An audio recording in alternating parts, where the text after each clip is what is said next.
Hello friends, BSc first year geology का second semester higher non chordata से आज हम एक मोस्ट इंपॉर्टेंट टॉपिक डिस्कस कर रहे हैं जो एग्जाम पेपर में 7.5 नंबर या 10 नंबर में आपसे पूछा जाता है। Describe the general characters of phylum Mollusca.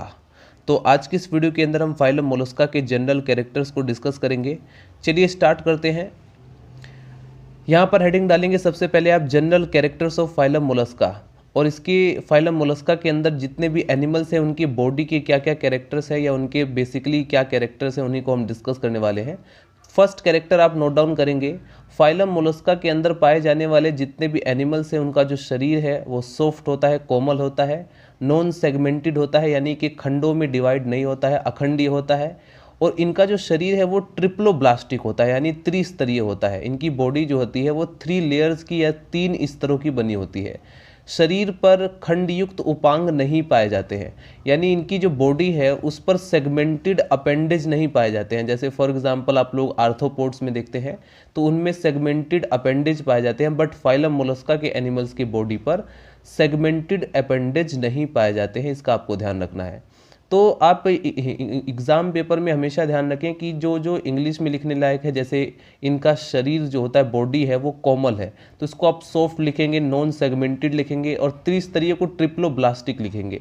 यानी कि आपको एग्ज़ाम पेपर की रिटन कॉपी में हिंदी इंग्लिश मिक्स तरीके से लिखना है, भले ही आप इसको यहाँ पर हिंदी में समझ रहे हैं। तो यदि आप बीएससी के कॉन्सेप्ट्स को हिंदी में समझना चाहते हैं तो इस चैनल से आप जुड़ सकते हैं। चलिए डिस्कस करते हैं सेकंड कैरेक्टर।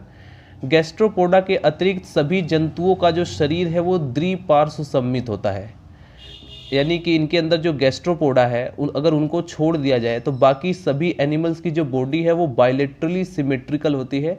यानी कि अगर उनके शरीर को बीचों बीच कट किया जाए, जैसे ये कोई एनिमल है, अगर इनके शरीर को बीचों बीच कट किया जाए तो जितना भाग इधर है उतना भाग इधर आ जाता है। तो इसको कहा जाता है दो पार्श्वों में समान रूप से विभाजित हो जाना या डिवाइड हो जाना, यानी कि बायलेटरली सिमेट्रिकल, द्विपार्श्व सममित, राइट।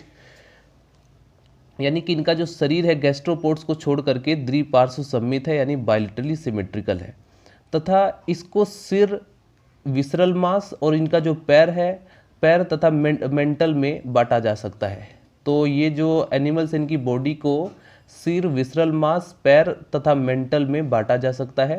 स्केफोपोडा और पेलिसीपोडा, स्केपोपोडा और पेलिसीपोडा में जो सिर है वो स्पष्ट रूप से आपको दिखाई नहीं देता, ठीक है, स्पष्ट नहीं दिखाई देगा कि कौन सा सिर है या कौन सा पैर है या कौन सी नेक्स्ट बॉडी। इसके बाद थर्ड पॉइंट आप नोट डाउन करेंगे। इन हेड यानी सिर पर माउथ और आंखें तथा स्पर्शक, जिसे हम इंग्लिश में टेंटिकल्स बोलते हैं, ये सब पाए जाते हैं। इनके जो पैर है वो अधिकतर शरीर के अधर तल पर वेंट्रल सरफेस पर होते हैं, ध्यान रखना है। और ये जो है मस्कुलर होते हैं, पेशीयुक्त होते हैं, थिक व मंसीला होता है, यानी मस्कुलर होता है। इनका जो पैर है वो जो है मस्कुलर होता है, और डिफरेंट डिफरेंट फंक्शन के लिए उसी के अकॉर्डिंग ये डिफरेंट डिफरेंट टाइप का होता है, भिन्न भिन्न होता है, राइट। यानी कार्यों के अनुरूप इनका जो आकार है वो भिन्न भिन्न होता है। इसके बाद नंबर 5 पर आप नोट डाउन करेंगे, विसरल मांस में विसरल ऑर्गन्स पाए जाते हैं। ध्यान रखना है, विसरल मांस में विसरल ऑर्गन्स पाए जाते हैं। और मेंटल देह भित्ति की मोटी एक मस्कुलर परत है जो शरीर के विसरल भागों के ऊपर से ढके रहता है, ठीक। और इसके साथ विसरल मांस के बीच एक कैविटी होती है जिसे हम मेंटल कैविटी कहते हैं, जो मेंटल कैविटी कहलाती है। इसके बाद पॉइंट नंबर आप 7 नोट डाउन करेंगे। पॉइंट नंबर 7 है मेंटल के रिसने से, यानी मेंटल में एक सेक्रेशन होता है, रिश्ता है, इसके बाहर की ओर एक कड़ा और भंगुर कैल्शियम कार्बोनेट का एक शेल बन जाता है। जैसे आप पाइला ग्लोबोसा में देखेंगे तो उसके बॉडी के चारों तरफ एक शेल बन जाता है, ठीक है। तो एक कवच बन जाएगा कैल्शियम कार्बोनेट की, और इसकी जो आकृति है, इस शेल की जो शेप है, जो साइज है, वो जंतुओं और वर्गों में भिन्न भिन्न होती है। ये एक प्रोटेक्टिव लेयर है, एकदम रक्षात्मक कवच होता है। जैसे ही कोई इसको टच करेगा वो तुरंत अपने शेल के अंदर अपने बॉडी को जाकर ढक लेता है, किसी भी एनिमल से, एनिमी से, प्रीडेटर से ये अपनी उससे रक्षा करता है। इसके बाद पॉइंट नंबर 8 नोट डाउन करेंगे। इसमें जो ट्रू सीलोम होती है, वास्तविक सीलोम कम विकसित होती है, ज़्यादा डेवलप नहीं होती है, और पेरिकार्डियल कैविटी तथा रिप्रोडक्टिव ऑर्गन्स के चारों ओर पाई जाने वाली जो कैविटी द्वारा प्रदर्शित होती है। प्रदर्शित करता है। देहगुहा जो होती है, इसमें जो बॉडी कैविटी है वो हीमोसील होती है। नंबर 9 पॉइंट आप नोट डाउन करेंगे, इसमें जो बक्कल कैविटी है, मुख गुहा, बक्कल कैविटी में रेड्यूला नामक एक जीव के समान एक टंग लाइक एक स्ट्रक्चर होती है। रेड्यूला जो होता है वो बाइवोल्विया में नहीं पाया जाता, बाइवोल्विया में नहीं पाया जाता, ध्यान रखना है, ये एक्सेप्शन हो जाएगा। इसके बाद पॉइंट नंबर 10 आप नोट डाउन करेंगे, जो कि रेस्पिरेशन से रिलेटेड है। इनमें जो श्वसन अंग होते हैं, रेस्पिरेटरी ऑर्गन्स होते हैं, वो क्लोम होते हैं, ठीक है, और इनके जिनके एक या एक से अधिक जोड़े मेंटल कैविटी में स्थित होते हैं। मेंटल कैविटी में प्रवेश करने वाली जो जल की धारा है, वाटर की जो करंट है, वो शुद्धता को जानने के लिए इन एनिमल्स में ऑल्फैक्टरी ऑर्गन्स पाए जाते हैं।